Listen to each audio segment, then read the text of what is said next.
E aí pessoal, beleza? Bem-vindo ao canal Repensando, eu sou o Felipe Lopes e esse é mais um vídeo do nosso curso de Introdução à Filosofia.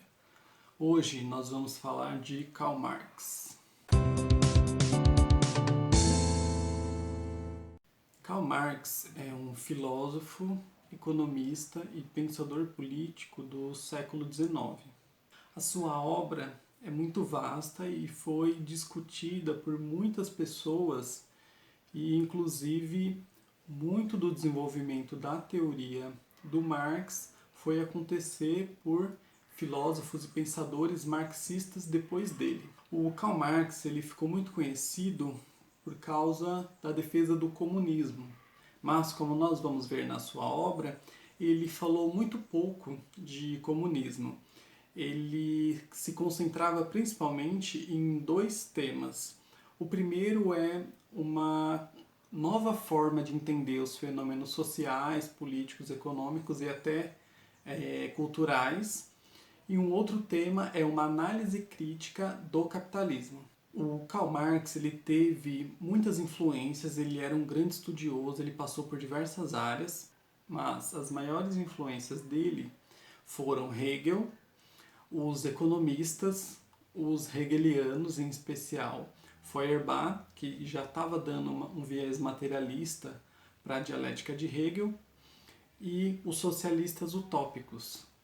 Em relação a todas essas influências de Marx, ele vai incorporar alguns elementos, mas também vai fazer críticas. Então ele vai criticar a Hegel, os economistas, Feuerbach e os socialistas utópicos. Algumas dessas críticas nós vamos passar aqui no nosso vídeo.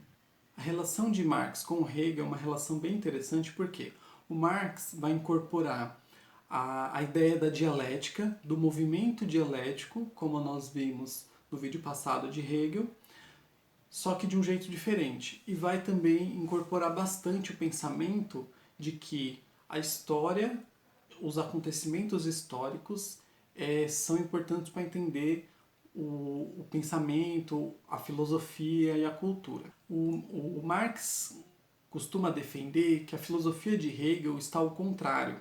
Por quê? Porque para Hegel parece que a ideia, o conceito, o que é ideal no sentido do que faz parte do campo das ideias, determina o real. É como se o real fosse apenas um momento no desenvolvimento da ideia.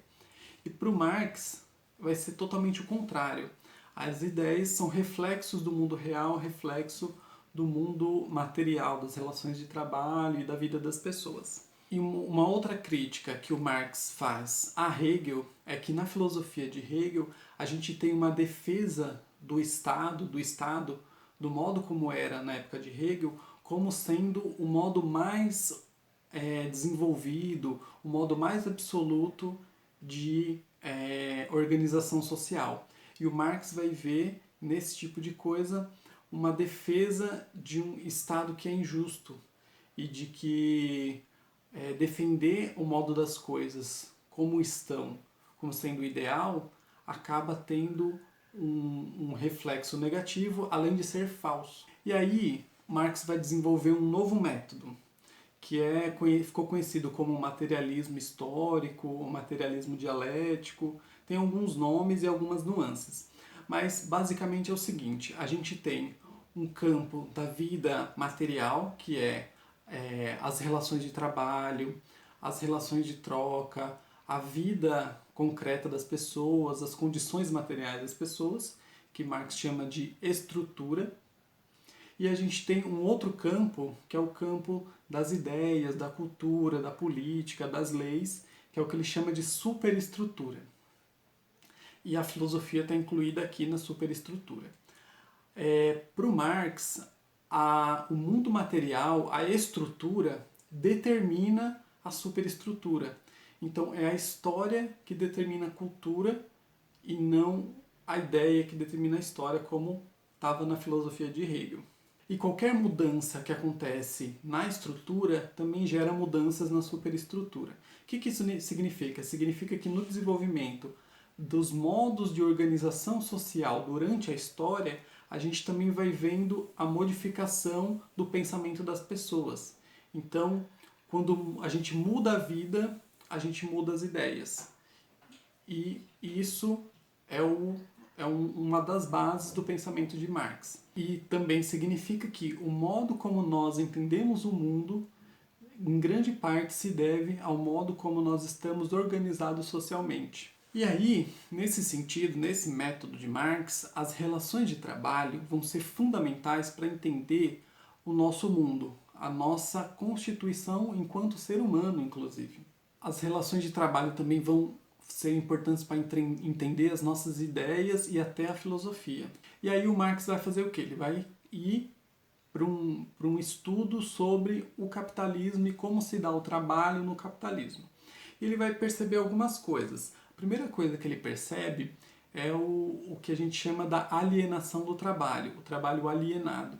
E quando a gente diz alienado aqui é no sentido muito específico, não significa alienado no sentido de enganado. Esse tipo de associação não é a associação que Marx faz. O que significa o trabalho alienado? É o seguinte, o trabalhador ele é contratado pelo burguês, né? O Marx chama o trabalhador de proletário. E o que significa proletário? É a pessoa que só tem a sua força de trabalho para vender e sobreviver. Se você, por exemplo, trabalha e recebe salário, você faz parte desse grupo. E os burgueses são aquelas pessoas que contratam e que controlam como o trabalho tem que ser feito, qual que é o objetivo do trabalho, que normalmente tem a ver com a aquisição de mais riquezas. No capitalismo é o lucro o objetivo final do trabalho. Só que não o lucro do proletário, é o lucro do patrão, que é o burguês. E aí, como que isso acontece no chão de fábrica, digamos assim? O trabalhador, ele não é dono daquilo que ele produz. Ele produz, só que a propriedade daquilo que ele está produzindo é da empresa, do patrão. O trabalhador, além disso, ele não faz parte de todo o processo de produção. Normalmente ele fica restrito a uma área e outra pessoa fica restrita a outra área. Então tem uma divisão do trabalho que quando chega lá no final, na produção do produto ou do serviço, o trabalhador não se enxerga naquilo que ele fez. Ele não se enxerga naquilo que ele produziu. E por isso que é alienado, porque é alheio. A palavra alienado vem de alheio. É uma coisa estranha, uma coisa de fora. Ele não consegue se enxergar naquilo que ele produz. E isso acaba fazendo com que o trabalho fique sem sentido. E o trabalho sem sentido acaba fazendo com que a vida do trabalhador seja mais pesada, mais digamos assim, mais insignificante. E aí o produto, que é um objeto, acaba tomando o papel de coisa mais importante, enquanto a pessoa acaba sendo diminuída na sua importância. É como se houvesse uma inversão, né? A mercadoria, o produto, se torna mais importante do que a pessoa. Porque naquele produto é o que traz o lucro, né? E além disso, né, como a pessoa tem que vender a sua força de trabalho, é como se a própria pessoa também virasse uma mercadoria. Por quê? Porque o empresário contrata, mas é como se ele estivesse comprando. As nossas relações no mundo, quase todas, acabam parecendo uma relação de compra e venda, uma relação com objetos, mesmo quando a gente está lidando com sujeitos, né? E isso são consequências desse modo de produção. Além disso, além do trabalho alienado, a gente também tem um trabalho explorado. Como que se dá essa exploração no sistema capitalista? A exploração se dá através do que o Marx chama de mais-valia, que é um conceito super complexo, mas eu vou dar uma forma aqui bem simplificada para a gente conseguir entender. Imagina assim, né, que o empregador, o empresário ou burguês, pode chamar como vocês quiserem, ele tem uma quantia de dinheiro guardada, normalmente já vem de herança, né, mas ele tem uma quantia de dinheiro guardada, aí ele vai investir essa quantia comprando meios de produção, que é o quê? Matéria-prima, ferramentas ou terra, né, dependendo do caso, se for por exemplo, o plantio, né? A propriedade da terra é muito importante. E aí esse empresário também vai contratar o trabalhador. Com o trabalho do trabalhador, menos o custo dos meios de produção, o empresário vai tirar o seu lucro, que normalmente tem a ver com a quantia de riqueza produzida pelos trabalhadores que foi a mais do que investido. Isso seria a mais-valia. Então a gente tem um trabalhador que produz muito mais do que ele recebe. Ele produz, sei lá, 10 mil reais em riquezas, recebe 1.000 de salário e os outros 9.000 vai para o patrão. Por quê? Porque ele não é dono daquilo que ele produz. E aí o Marx vai verificar também que os empresários, eles vão sempre querer pagar o mínimo para os trabalhadores, porque quanto menos eles pagarem de salário para os trabalhadores, mais lucro eles vão ter. Então, eles vão pagar sempre o mínimo, e o mínimo normalmente quer dizer o suficiente para o trabalhador não morrer de fome e o suficiente para ele continuar trabalhando. O mínimo normalmente é isso, porque na época de Marx não existia esse negócio de salário mínimo como tem hoje. Isso foi uma conquista muito depois. Então, a tendência é que os salários sejam sempre menores. E como que as pessoas aceitam esse tipo de coisa? Marx coloca dentro da sua análise do capital a importância para os empresários da gente ter um número grande de desempregados. E se a gente for prestar atenção no mundo de hoje, a gente consegue fazer esse paralelo. Os desempregados, eles acabam sendo um empurrãozinho para que os trabalhadores que são explorados aceitem ser explorados cada vez mais por medo de ficar desempregado. Então, sei lá, o patrão pagava 2.000 reais para o funcionário. De repente, ele corta o salário e vai pagar 1.000.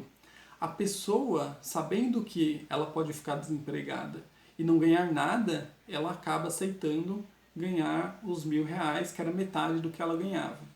Isso, é lógico que eu estou falando de maneira bem simplificada aqui, mas no geral o movimento é esse. Outra coisa que Marx observa no capitalismo é uma tendência ao monopólio. Quanto mais a gente tem as empresas explorando os seus trabalhadores, mais capacidade de investir elas têm, porque elas ganharam muito mais lucro, e aí elas conseguem derrotar a concorrência. Então, o capitalismo, que se vende como um sistema da concorrência, da disputa, etc., ele, quando não é controlado de fora, ele tende a gerar monopólios. E se a gente for observar, por exemplo, o Google hoje em dia, a JBS, por exemplo, a gente consegue ver isso. São empresas gigantescas que acabam com toda a possibilidade de empresas pequenas darem certo, ou de empresas pequenas crescerem, né? A gente tem uma tendência a cada vez ter menos empresas ou menos grupos controlando o maior número de coisas. E isso chega no outro ponto também, que é uma tendência do capitalismo, a desigualdade social. O capitalismo tende a fazer com que uma pequena parcela da população ganhe muito, muito, muito dinheiro e uma grande maioria da população fique muito, muito, muito pobre. É lógico que eu estou falando de uma tendência do capitalismo sem interferência. Agora, as interferências estatais acabam diminuindo um pouco essas coisas, quando tem interferência estatal, né? Essa desigualdade gera o quê? Pouca gente vivendo muito bem e muita gente vivendo muito mal na linha da pobreza, da miséria, etc. Inclusive, em alguns momentos da história, a gente passando fome mesmo. Embora sejam trabalhadores. E um outro elemento que não pode ficar de fora é a questão da ideologia. O que é ideologia para Marx? Ideologia é o grupo, o conjunto de ideias que servem para justificar o sistema ou o modo como as coisas são. Então, se eu tenho um sistema injusto, como é o capitalismo, a ideologia ela justifica, ela faz parecer que é justo. ou ela torna justo o injusto. Isso que é o sentido de justificar aqui. Então, a ideologia serve para isso. Um conjunto de ideias que faz com que as pessoas aceitem que as coisas são como são, porque não tinha outro jeito, porque tem que ser assim mesmo, porque o mundo é assim mesmo, e etc. Algumas ideias que é, por exemplo, o capitalismo é o melhor sistema econômico possível, ou então que o capitalismo é o único sistema capaz de entender liberdade, de produzir liberdade. O capitalismo faz com que a gente tenha a possibilidade de crescer na vida. Essas ideias, elas surgem para justificar o sistema e para, digamos assim, fazer com que as pessoas aceitem as coisas do jeito que são. E aí toda filosofia que serve também para justificar esse estado de coisas, como, por exemplo, a defesa de Hegel ao Estado, ela também tem essa função de ideologia. Então, a ideologia, ela serve a quem? Ela serve à classe dominante. O termo foi ganhando muitos sentidos que não eram o sentido original que Marx queria dizer. A ideologia, ela serve para uma dominação. Então, por exemplo, se você tem os trabalhadores que são dominados e os patrões que são os dominadores, a ideologia serve aos patrões. Então, o marxismo não se entende como uma ideologia, ele se entende como contra-ideologia, contra as ideias da dominação. E também o marxismo entende a ideologia como uma consciência falsa, é uma ideia falsa sobre a realidade. E o marxismo justamente é a revelação ou uma análise científica e crítica de como as coisas realmente funcionam. E aí a cultura, aí a gente inclui a arte e todas as manifestações culturais, elas são uma compreensão da vida, mas a partir do momento em que elas se tornam uma legitimação ou uma confirmação do mundo, elas também se tornam ideologia. E aí eu vou dar um exemplo agora para entender melhor algumas coisas. Vamos imaginar assim, um trabalhador que fabrica mesas. E ele foi contratado por um empresário por um salário de R$ 1.000 por mês. Imagina que ele consegue fabricar uma mesa por dia e que o custo para o patrão de ferramenta, de matéria para fazer a mesa é de R$ 100.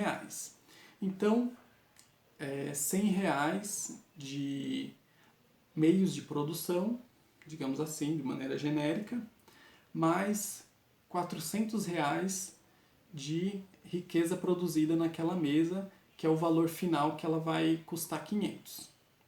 No momento final ela vai custar 500, ela vai ser vendida por R$ 500. Isso significa, nesse exemplo, que em 3 dias o trabalhador já conseguiu produzir riqueza suficiente para o seu salário. E todos os outros dias do mês ele vai produzir para a riqueza do patrão. Agora vamos adicionar mais algumas coisas aí. Vamos pensar, por exemplo, que o patrão contrate 10 pessoas e cada um fica responsável por uma parte do processo. Um corta madeira, o outro faz a perna, o outro parafusa.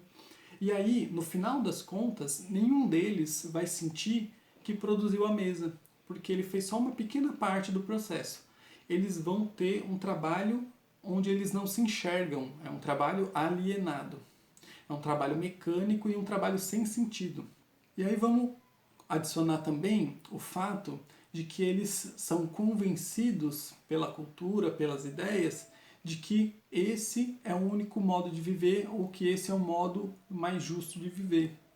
Aí a gente tem um pequeno retrato de como funciona o sistema capitalista, tá? E um retrato bem simplificado, é lógico, porque no mundo real as coisas são muito mais complexas. Mas o que a gente vê de tendência no capitalismo, do modo como as coisas funcionam, e a gente vai buscar no fundo, elas funcionam quase sempre do mesmo modo, com algumas complexidades a mais, com alguns detalhes a mais, só que o movimento é sempre o mesmo, direcionado ao lucro, à mais-valia, com o trabalho explorado, com o trabalho alienado. E a teoria de Marx, além de ser um entendimento da realidade, é uma chamada para a ação. E a ação é o quê? A ação é libertar do sistema injusto. É um chamado para você mudar o sistema. E essa mudança vem de dentro. E Marx acredita que a classe dos trabalhadores, dos proletários, é a classe que pode fazer essa mudança, tomando consciência da sua condição e derrubando os burgueses, né, que são os patrões, os empresários. Eu estou usando empresários, ele não usava esse termo, eu estou usando porque ele é muito comum hoje em dia. Né? E com essa derrubada, a gente vai chegar no comunismo. E o Marx não diz muito como seria o comunismo, ele fala pouca coisa. Ele fala mais sobre o processo, de como a mudança deve acontecer e como que é o movimento geral da sociedade. Marx está mais preocupado com o caminho rumo ao comunismo do que em descrever como seria o comunismo. Inclusive, essa é uma crítica que ele faz aos socialistas utópicos. Ele diz que os socialistas utópicos colocam o ideal, só que não mostram como chegar no ideal, falta o caminho. E o Marx ele vai focar principalmente no caminho, e o futuro, quando chegar o comunismo, as coisas só vão poder ser entendidas como que vai ser, não tem como descrever antes. Só vai dar para saber como vai ser quando chegar lá, e também vai depender de como que foi o processo, de como que as coisas caminharam. Então, em contraposição ao socialismo utópico, o Marx propõe o socialismo científico, pautado em uma análise concreta e rigorosa da realidade do sistema capitalista. Agora, algumas coisas, né? O Marx, ele é muito falado, mas ele é pouco lido. Então eu acho importante a gente ter uma ideia de que, por exemplo, um vídeo desse que eu estou fazendo aqui é apenas um breve resumo simplificado da obra de Marx. Para a gente entender e para a gente ter propriedade de falar que está errado, a gente precisa ler os textos de Marx, a gente precisa entender o que ele está falando com rigor, a gente precisa entender de uma maneira séria. E eu acho que isso é fundamental no nosso momento. Por quê? Porque é um pensador que foi tão distorcido que hoje em dia parece que ele disse coisas que ele nunca disse. Tem gente que entende a obra do Marx de um jeito que não faz nenhum sentido com o que ele escreveu. Então acho esse olhar para a obra dele muito importante nos dias de hoje. E não de todos os marxistas, mas para a obra do próprio Marx. E aí, para finalizar, eu vou ler uma frase dele, que é o seguinte: os filósofos apenas interpretaram o mundo de diferentes maneiras. O que importa é transformá-lo. Certo? Então, para aprofundamento, eu vou indicar aqui algumas obras do Marx de acordo com os temas. Para quem é interessado mais no aspecto político, eu sugiro que leia o Manifesto do Partido Comunista, escrito por ele e por Engels. Para quem interessa mais nos aspectos filosóficos, eu sugiro que leia A Ideologia Alemã, que é um debate, que é um texto do Marx em que ele vai se colocar diante dos pensadores da época. E para quem se interessa em economia, eu sugiro que leia O Capital, que é lá onde está todo o foco mais econômico da teoria de Marx. É lógico que você vai ter filosofia, política e economia em todos, mas alguns focam mais num aspecto do que no outro, certo? Então é isso. Curte o vídeo, comenta aí embaixo o que você achou, compartilha aí com quem você acha que pode interessar, não esquece de se inscrever no canal e é nóis!